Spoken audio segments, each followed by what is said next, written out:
Bon, il y a beaucoup de choses à dire sur le bouddhisme. Beaucoup de choses ont déjà été dites, puisque c'est maintenant une philosophie, une sagesse ou une religion bien connue. Beaucoup d'ouvrages parus sur ce sujet, y compris de la part de spécialistes, d'anthropologues, d'historiens du fait religieux, de philosophes.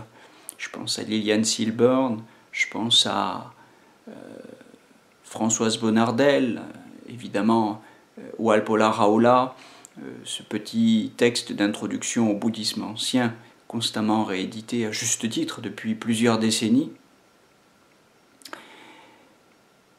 Et parmi les philosophes, les textes de Nietzsche et de Schopenhauer déjà disaient des choses au XIXe siècle. Je voudrais aujourd'hui simplement mettre en question le bouddhisme dans son rapport au désir. Beaucoup de gens s'intéressent au bouddhisme. En réalité, ils s'intéressent surtout aux pratiques de méditation.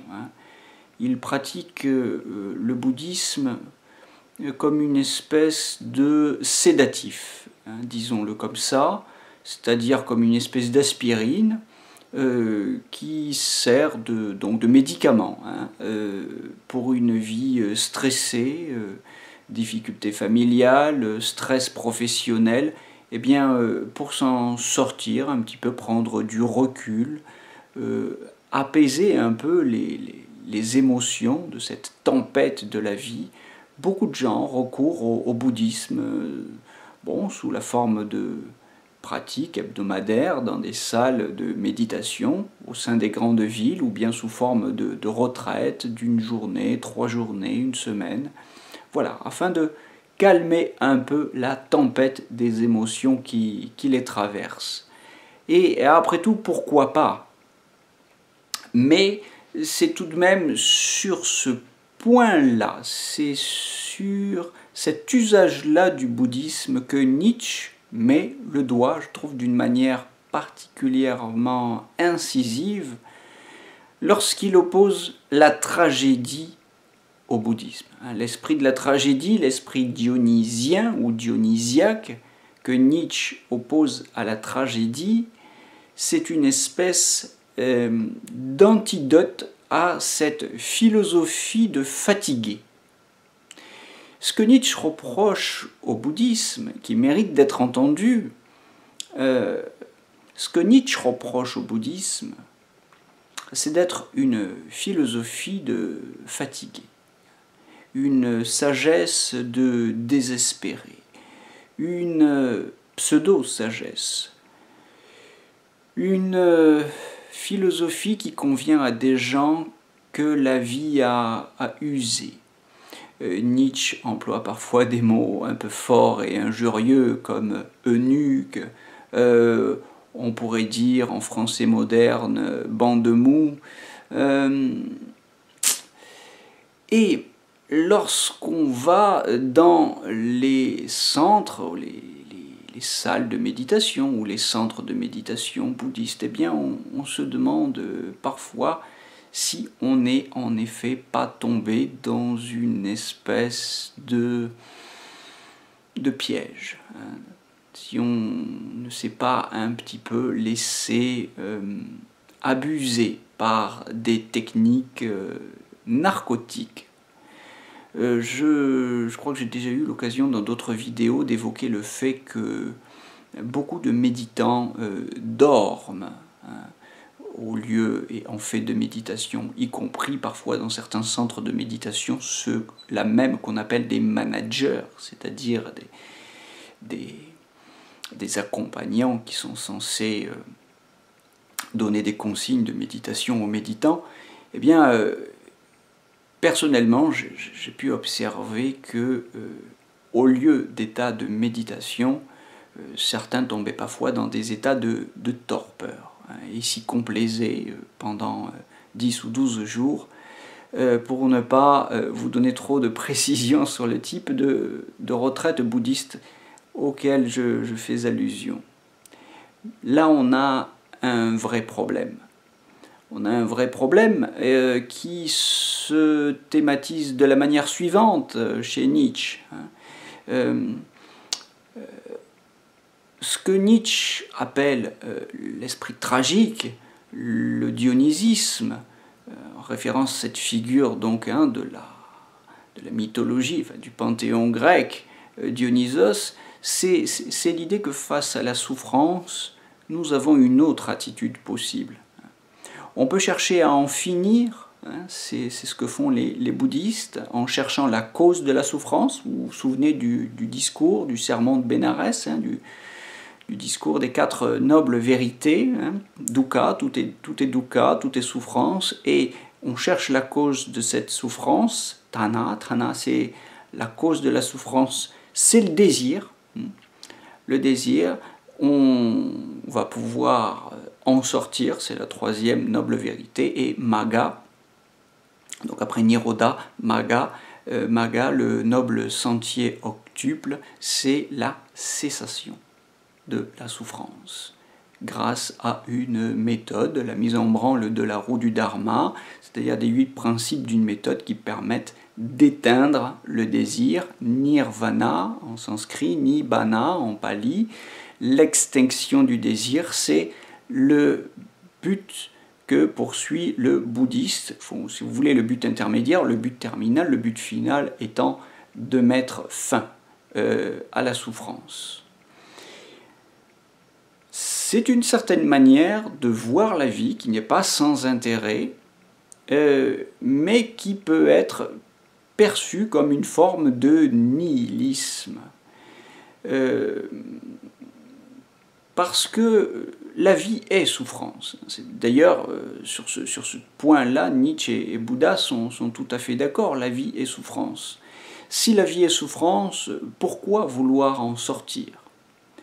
La solution de Nietzsche, c'est le dionysisme, c'est-à-dire une attitude exactement contraire au bouddhisme, une attitude qui consiste à dire « assumez la souffrance, traversez-la ».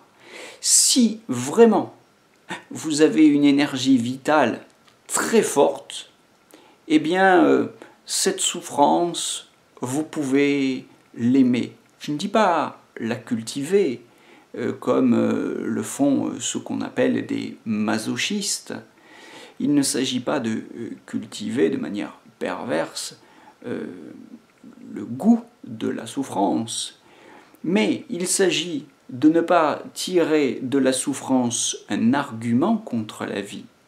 Il s'agit de ne pas en vouloir à la vie de nous exposer à tant de souffrances.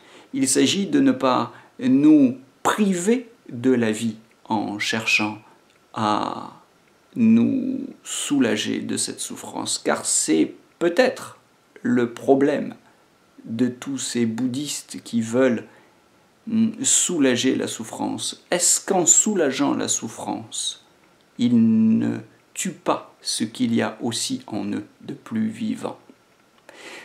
Telle est la question qu'il faut entendre. Là où va mon désir, dirait Nietzsche, là où va mon manque, là où la souffrance me travaille, c'est aussi là que je suis vivant. Alors, il ne s'agit pas de s'y complaire, mais cette souffrance, ce manque, ce désir, il s'agit de le connaître pour le surmonter plutôt que pour l'anesthésier. Ce que Nietzsche reproche au bouddhisme, c'est d'être un analgésique, je dis un sédatif, un anesthésiant. Est-ce que, en se mettant à vivre, en inventant des conditions de vie qui nous préservent de la souffrance, eh bien, est-ce qu'on ne se coupe pas tout simplement de la vie elle-même? Telle est la question. Est-ce que, pour vivre, il ne faut pas justement accepter la souffrance, cette souffrance qui peut nous servir de maître, qui peut nous crucifier? Vous savez que Nietzsche signait souvent Dionysos le crucifié. Est-ce qu'il ne faut pas accepter cette souffrance, la laisser nous crucifier, mourir, pour renaître. C'est ça Dionysos, hein, celui qui est né 2 fois. Hein. Pour naître une 2e fois, eh bien, il faut traverser cette épreuve de la mort. Pour renaître, il faut d'abord mourir. Il y a d'abord un mauvais moment à passer. La vie est faite de ces mauvais moments. On peut en vouloir à la vie de mettre sur notre chemin tant de mauvais moments à traverser. Et on peut chercher, on peut avoir cette tentation de chercher dans le bouddhisme une philosophie qui va nous permettre d'adoucir ces mauvais moments. Mais on peut aussi chercher dans la philosophie, et je crois que c'est ce que Nietzsche a fait, et c'est ce que les stoïciens ont fait aussi. Le stoïcisme, je l'ai souvent dit dans d'autres vidéos, le stoïcisme, c'est cette philosophie, cette sagesse pourtant de crise. Nietzsche et les stoïciens nous ont proposé une sagesse qui permette non pas de neutraliser, d'anesthésier la souffrance, mais de la traverser, de s'en servir pour en sortir grandi, de la traverser pour mourir et en renaître, hein, d'où le thème du phénix, dont vous savez que je l'affectionne beaucoup. Voilà, le phénix, c'est peut-être, ou Dionysos, hein, la figure antithétique à celle du Bouddha. Vous savez que la première chose que dit Bouddha quand il atteint l'éveil, c'est « je ne renaîtrai plus ». Eh bien, le phénix, c'est exactement le contraire. Le phénix renaît, et il ne veut pas mourir, mais il veut renaître. Et il assume, avec son débordement d'énergie et de vitalité, il assume le passage étroit par lequel il doit passer pour renaître. Hein. Donc pas de fascination perverse pour la souffrance, mais un tel désir de vivre, un tel débordement d'énergie vitale, qu'au regard de ce qu'on espère gagner, c'est-à-dire surcroît de vitalité, une vie encore régénérée, eh bien, au regard de ce bénéfice-là, les souffrances et les épreuves de l'existence apparaissent comme quantité négligeable. C'est ça Dionysos, c'est ça le phénix, et c'est ça la sagesse, au fond, anti-bouddhique, que ont pu proposer, bien avant moi bien sûr, les stoïciens ou Nietzsche. Voilà, je crois qu'il y a là un point central de réflexion sur le sens de la souffrance et